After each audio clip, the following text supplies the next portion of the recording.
A day in my life as front. Charot! So, nandito tayo ngayon sa Accounting and Finance Office. Kapag wala akong ginagawa, napupunta ako dito at nagkukulit-kulit ako. Hello, everyone!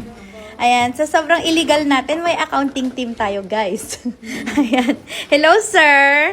Ayan ang filing natin. Dito madaming documents. Ayoko dito kasi hindi ko naintindihan minsan yung mga pinagsasabi dito. Pero gusto ko lang ipakita sa inyo na super happy ako sa accounting team ko kasi super organized talaga nila. So kung mapapansin nyo, ayan, TikTok, ayan yung mga platforms namin. Tapos ito yung mga na-file nila. 1601C. 0619E.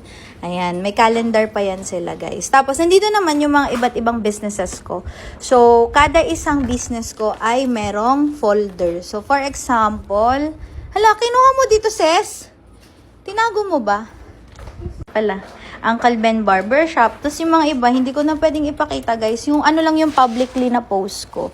Tapos, kada business ko, ayan, may payslip, BIR, kompleto yan lahat, guys. Ayan, meron kaming monthly sale. So, every business nandito. Ito yung extra, hindi to Thai Beauty Shop. So, dito ang Thai Beauty Shop.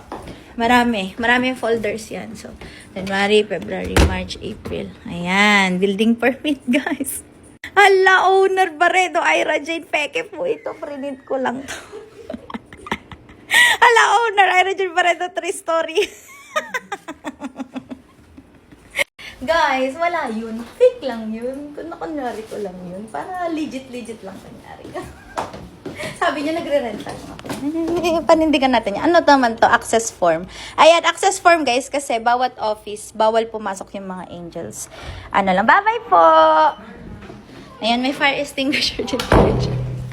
So, again ganito po maglaro ng kuno-kunwarihan. Learn from Hayang. Charot!